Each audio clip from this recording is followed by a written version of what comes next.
Boa tarde. Esse é o nosso seminário de melhoramento genético animal, onde a gente vai falar sobre o melhoramento genético e qualidade das abelhas rainhas matrizes selecionadas para a produção de mel. O grupo é composto por mim, Lucas, o Pedro e o Arthur.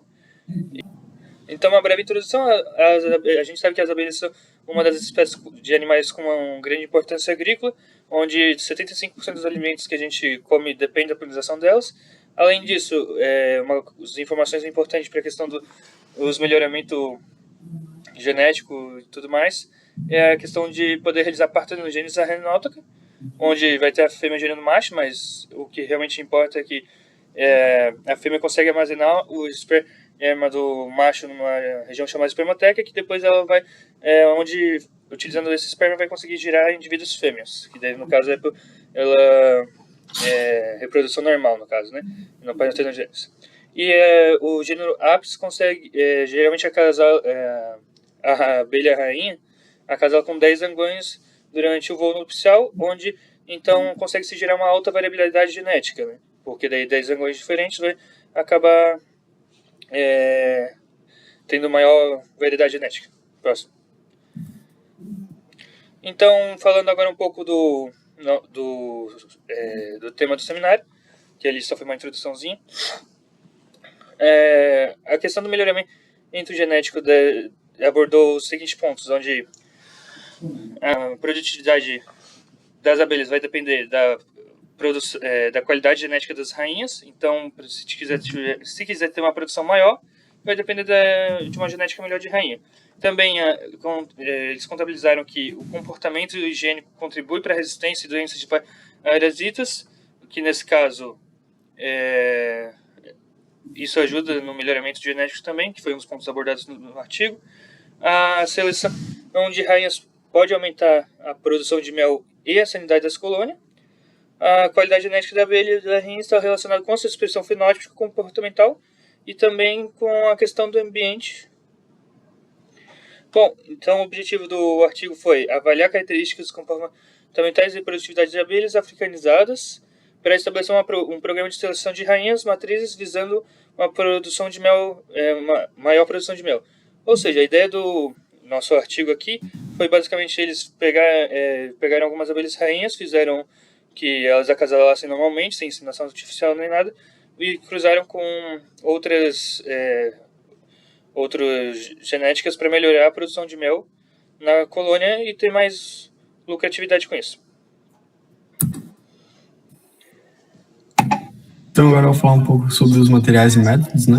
O estudo utilizou 30 colônias de abelhas africanizadas, Apis mellifera, provenientes de apicultores colaboradores do litoral da Zona da Mata Sul de Pernambuco. O estudo foi dirigido no apiário experimental da UFRPE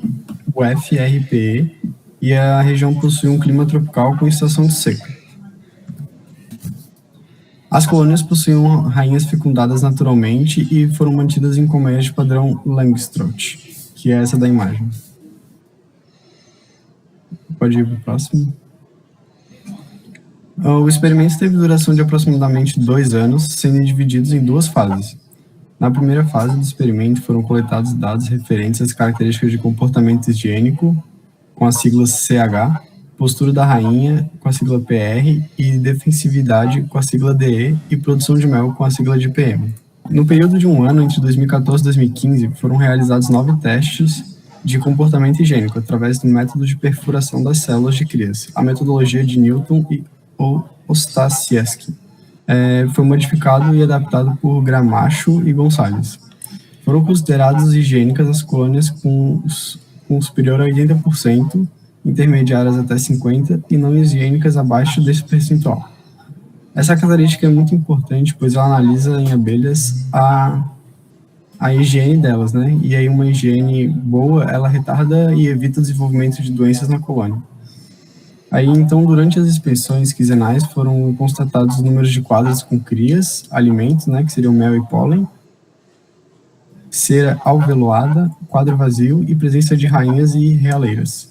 O comportamento defensivo foi sempre avaliado pelo mesmo observador durante 9 vezes no período da manhã, sendo classificado em colônias super mansa, mansa, defensiva e super defensiva.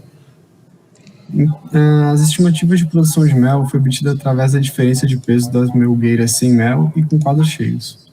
A pesagem das melgueiras que tiveram suas rainhas substituídas por rainhas selecionadas após 60 dias da introdução da nova.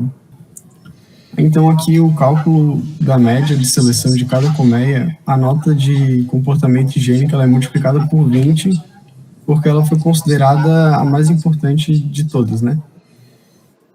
Para o bom desenvolvimento da colônia.